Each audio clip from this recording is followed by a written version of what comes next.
প্রিয় পরিচার সেবা সংঘ পটেলুধামে মাসিক বৈঠক শান্তি সভা অনুষ্ঠিত হচ্ছে। এখানে সর্বপ্রথম আমি আমার প্রণাম নিবেদন জানাই পূর্ণব্রহ্ম শ্রী শ্রী হরিচাঁদ ঠাকুর, জগৎ জননী জগৎ মাতা শান্তি মাতাকে এবং গুরুচাঁদ শ্রী শ্রী গুরুচাঁদ ঠাকুরকে। সামনে উপস্থিত ভক্তময়ী মায়েদের প্রতি আমার নমস্কার, শ্রদ্ধা।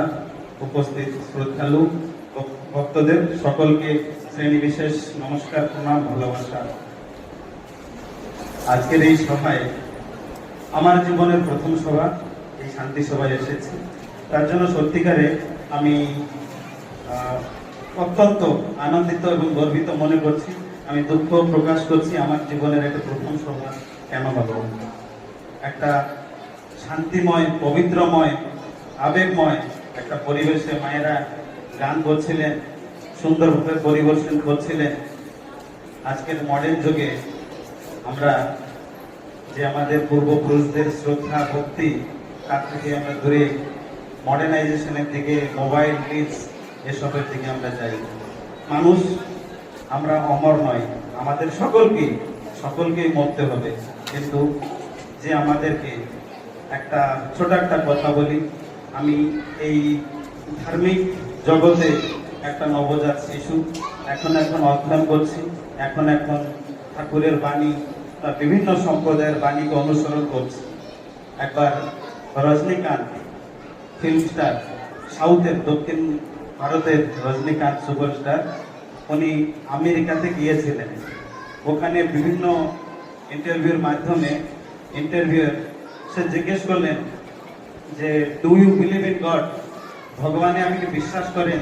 আপনি এত বড় একটা তারকা, তো আপনি কি ভগবানে বিশ্বাস করেন? তো উনি একটা উত্তর করেছিলেন, when there is creature there is a creator। মানে আমরা হচ্ছে ক্রিয়েচার, আমাদেরকে তৈরি করা হয়েছে। যদি আমাদেরকে তৈরি করা হয়েছে তো নিশ্চিতভাবে একটা কারিগরও আছে। তাই আমরা কেউ সায়েন্টিস্ট হই, কোথাও জীবনে অনেক উপরে গেলেও বড় বড় সায়েন্টিস্টরাও তারাও ভগবানকে শ্রদ্ধা রাখে এবং সেই শ্রদ্ধাই আমাদেরকে আগে আমরা বাড়তে পারবো। একটু আগে যে মা একজন বলছিলেন, বোন একজন এত সুন্দরভাবে ঠাকুরের বিষয় বর্ণনা করছিলেন। আমাদের সবাই আমরা একইভাবে দেখছিলাম যে কি বলছে, এর পরেরটা কি হবে। তো সুন্দর লাগলো, ভালো লাগলো। এমন একটা ধার্মিক পরিবেশে এসে নিজেকে গৌরবিত মনে করছি।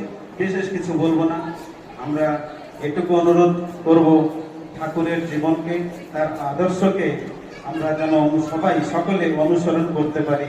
আমাদের ধর্ম কি বলছে? মানবিকতা, সমতা, সেবা। আমরা এই তিনটেই জিনিস, মানবিকতা যদি পালন করতে পারি, সমতা, সকলকে সমানভাবে যদি দেখতে পারি এবং সেবা মনোভাব যদি রাখতে পারি, সমর্পণ মনোভাব রাখতে পারলে একটা শান্তিময় জীবন আমরা বাঁচতে পারবো এবং সুন্দর সমাজ, সুন্দর গঠন, সুন্দর একটা পরিবেশ আমরা তৈরি করতে পারবো। সকলকে পুনর্বার সমস্ত মায়েদেরকে সকলকে জানাই নমস্কার, ধন্যবাদ।